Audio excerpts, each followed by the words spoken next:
Kona is here today to chat about an amazing upcoming cultural exchange between the Pueblo and communities in the Andes. So Kona, would you introduce yourself and also share why this is so important and what it means to you?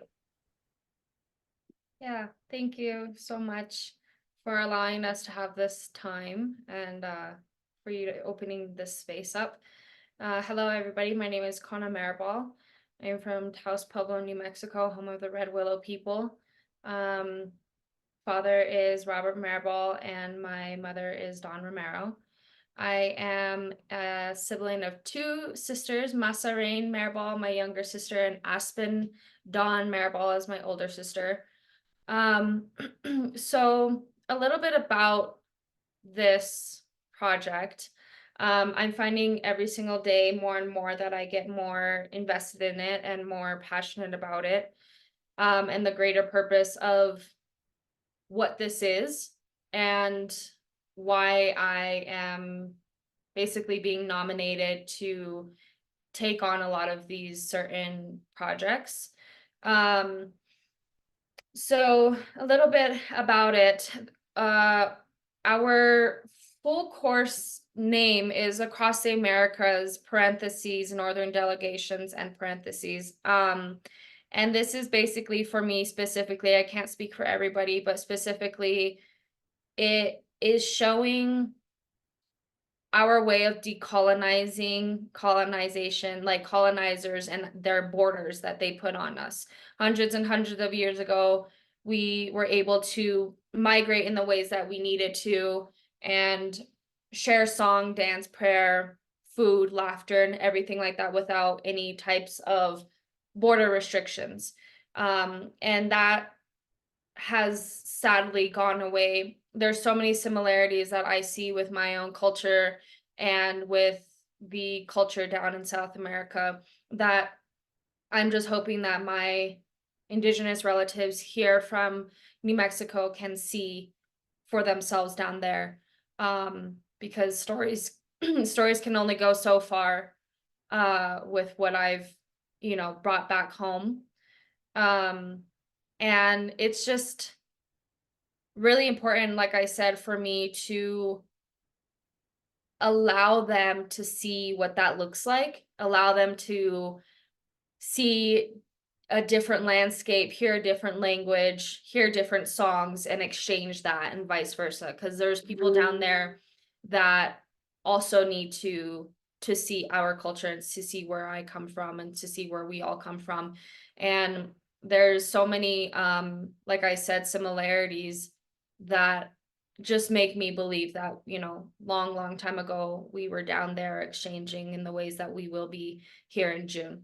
So, long story short, I'm asking for support in bringing these 17 members down to South America, Peru for a solstice celebration in June. And in however that may look like, we're just really excited to share our cultures together. So I mean, I can speak more and more about it. Um, there's so much more in depthness that can be seen in this, but I'll just kind of stop there for now. Thank you, Kona. Robert is here, your dad. Robert, I'm going to ask you to unmute.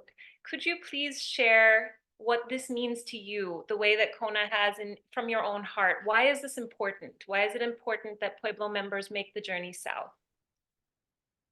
Um, Thank you very much, Samar, and for those of you that are going to watch or to hear this.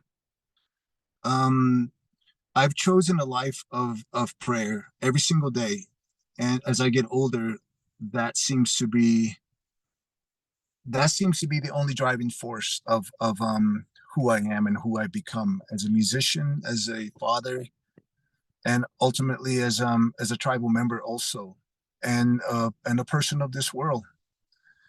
And by living through prayer, I realized that there's other people that also live in that similar fashion, whether it be through food, poetry, music, farming, dance. There's a sense of spirituality I think that is needed in this world more than ever today. There's a sense of community, but also that is needed, but a spiritual community. And so my reason for kind of grandfathering this started about 30 years ago, along with Roman Vizcarras, who was going to be our host. And this Peruvian man showed up to the village, and I was laying adobes in one of the old houses that was gifted to me by my grandmother. And we just started talking, barely understanding each other. And he started helping me with laying adobes. And years went by, and we kept on connecting to each other through friendship and through song and dance, and then family. And so it seems to be that for some reason in my journeys, even though I've traveled many different places all around the world, there's a certain part of it, of Peru now, that really calls to me. And I think it's because there is a sense of desperation, I guess, as you get older, in trying to hold on to culture and the traditions that were passed down through you, from your ancestry, and through you from parents to grandparents. And I'm seeing it more and more because I live a committed life on the Taos Pueblo. And much like the 17 members of this tribe, along with Okeowinge and Hopi, we are a young group that is holding fast to things that are fading quickly. And I felt like going to these places, especially to the Sacred Valley, and to meet different people of Peru, from the jungle, from the high mountains, from the Altiplano, from Bolivia, different places that gather here. It'll give a sense of of hope, that we are not alone in our own small little community in northern New Mexico, and that it gives people a sense of more than hope. I think it gives a person a sense of who they are in this life that we live.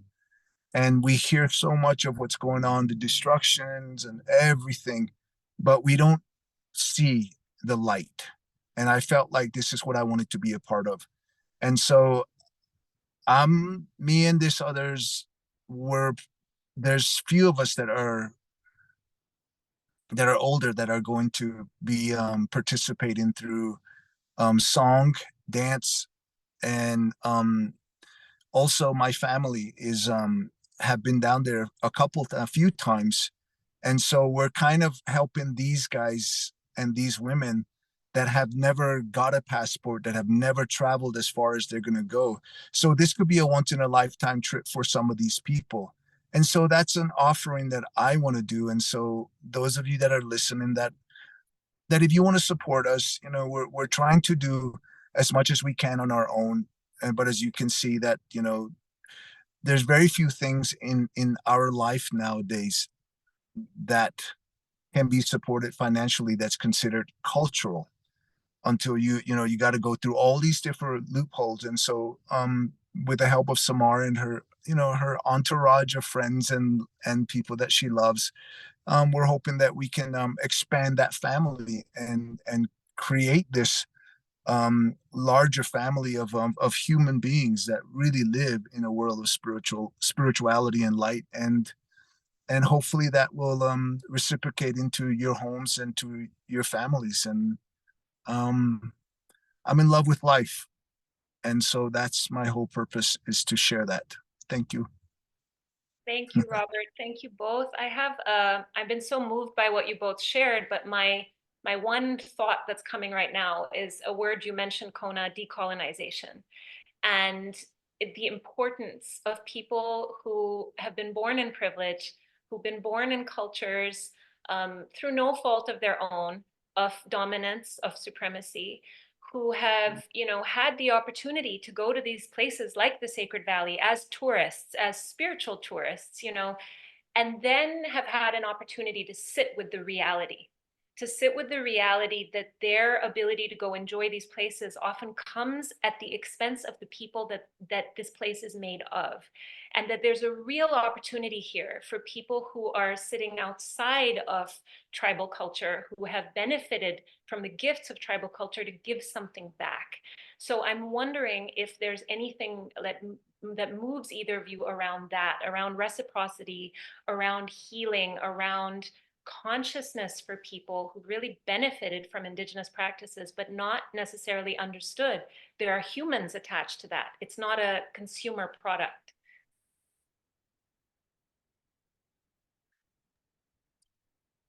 Yeah, I just think that is just such like a broad conversation to have in such a short amount of time, right?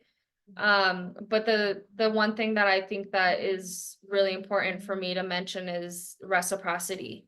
You know, you can't just be taking and taking and taking and then expect more. You have to give something back. And so keyword exchange was really important for me to alliterate and highlight all the time when I'm speaking about this or speaking about, you know, cultures in general. You know, I was raised and taught to always have a song to share no matter where you go, whether it's the most bougiest place in the world to, you know, the like the most gorgeous, abundant, natural field hut in the world. You know what I mean? Like you always have to share a song or a dance or have some type of capacity of exchange. And so I know that that's not completely answering that question because I don't know how to get into it and not get so deeply into it.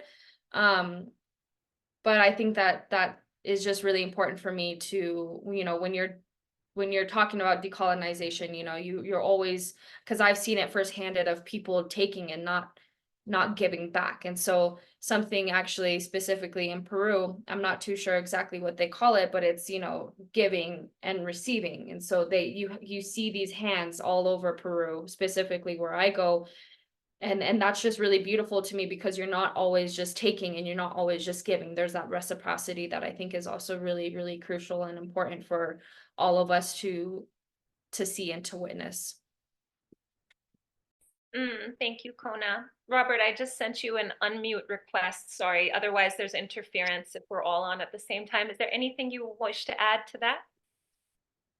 Well, I grew up in a time when it was those words, reciprocity, decolonization, all those are very new forms of descriptive ways of this new generations that are coming. I grew up in a time when those words weren't even used. We were just overrun by what we called culture vultures, and we just thought that that was the way our life was going to be forever. And so for me, at an being an old, being an older generation, I'm seeing the power of the youth really helping me to understand to to not get overrun because my daughters have seen that. My daughters have seen people just take from me, and I'm just used to it. I don't know why. I grew up with my grandparents, and that's what I'm used to. So I'm kind of like re I'm reevaluating and redecolonizing myself because I grew up in a time when it was pretty fierce. And now I think there's a different understanding. So I just humble myself to those certain things that are happening now because they've been happening for a long time. But I just seem to have accepted them because of the generation and the place that I grew up. And like Kona said, we can go on for a long time within this conversation. But I think ultimately it's just, for me, it's just to stay in prayer. Thank you. I'm gonna just offer one last invitation. Um, if there's something that comes, I want to share that last June, I was in Taos when your Southern delegation came up in the cultural exchange and how powerful that was. I was literally overlapping with them for one day. Like as I left, their month began, but I had the joy and privilege of coming and being part of some dances that your Andean friends, your Quechua friends offered your Pueblo. And just the impact of that on my life was so profound. Like the beauty was so profound. Like one of the women, I looked at her face and it was almost identical to my Bedouin grandma, like thousands of miles away, right? There was this crazy cellular memory, and I was touched in ways I don't have words for. So I wanted to offer that to this mix, in that even in the tiny ways that someone outside of the actual interaction between the two tribal societies comes into contact with this, even just by listening to the conversation, even by giving $50, there is a ripple of healing. There's a ripple of repair. Like our world, like looking at Palestine right now, looking at the racism that's rampant, our world needs this healing. You've repeatedly said, Robert, like being in prayer is a constant. You know, we are not going to get any further with this consuming, monstrous mentality that humans have. So I just wanted to say thank you for that experience.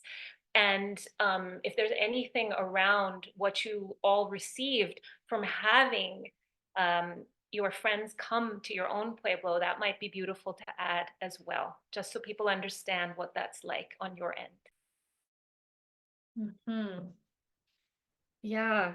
So, like I said in the beginning, I grew up going down to South America. My dad thought that it was really crucial for me and my sisters to see almost go back in time, right? Like chickens still roaming, clean air, clean food, um, one cell phone per community, like very organic and raw and walking everywhere and being very humble with the things that you have. It was really important for well, now I know, but at the time I was 10 or 11, and I didn't necessarily understand what was going on, but I knew deep down in a cellular, like very deep core soul level, like why it needed to happen.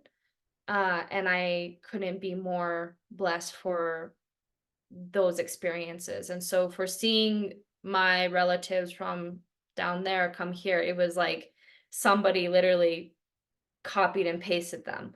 It was the most bizarre thing. I kept telling my sisters every event that we had, like, I can't believe they're here. Like, it's so crazy to see, like, is this real? It was because, like, to see the people and then my two worlds come together and collide in the most gorgeous and beautiful way. It really inspired me to um want to have this continued across the Americas, and for the people here to go down there and vice versa in a continuous way.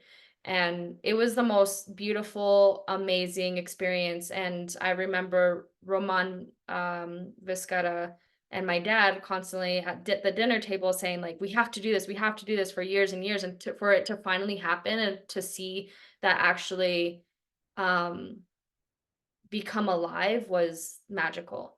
And I just hope that it continues. Robert, I've sent you an unmute request. If there's anything you want to add, please jump in. Yeah, I mean, I'm just a beacon to guide.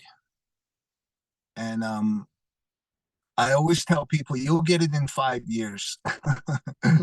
And I just felt like it was supposed to happen. It's like, what else is supposed to happen? This is what we prepared ourselves for. We are warriors of love and peace. We are warriors of a different time. We are farmers and warriors of a crucial time. We chose to live now. What else was going to happen? We breathed and bred these children for them to change the dynamics of what's going on in this world. And I'm hoping that that's reciprocated when I'm gone. So it's just another, it was just like another prayer was answered for me to see them up here. And it's, once again, it's just stay in prayer.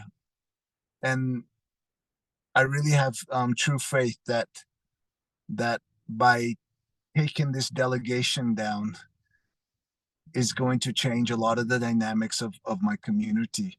And I don't need to talk about the negativity or the darkness of my community. You can all already imagine why this is so important and why it's so important for them also for them to see us. We need that as Indigenous people to make the efforts to see each other and to love each other and to share food and stories with each other. So I was so happy. Thank you both so much. My deepest prayer is that all that you need will come to you as soon as possible in the best way. And may everybody who hears this be inspired to share whatever they can. Is there any last thing you either want to say, both of you, or we can just end with a little blessing, however you want to go? I just quickly want to thank everybody watching and listening. Whatever support that you can, whether like Samar said, it be $50 or a prayer or just some guidance or a share or a like or a comment or whatever it may look like to you, even just $1 down there can get somebody some soup. It really, really does help. And so I'm just really asking you to go deep in your hearts and to let this dream come true. This is kind of becoming a baby to me. And I would hate to see it, you know, not flourish in the ways that it needs to, because this is really important and this is, it needs to happen. So thank you, everybody. Thank you, Samar, for facilitating this. And um, thanks, Dama, for jumping on with me as well. Mhm. Just thank you very much. This is a forever thing for me. I was born and bred to do this, and I didn't know it at the time, but this is where I think our this is where our life is headed as Indigenous people. We need to expose the world to those that can't see it and can't feel it and can't eat it or can't touch it. And that's the only way I think we're going to survive is by understanding each other more deeply than ever, more now than ever. We are in the crossroads of peace in a war zone, and it's a turmoil in our hearts. And I feel like these small little efforts go a long ways, farther than you actually think. So those of you that are donating something or are just offering thought and prayer, they go a very long way. And the wellness of one person is the wellness of us all. And it's we have to go forward because it's too hard to walk backwards. Thank you. Thank you so much, both of you, and thank you to everyone listening.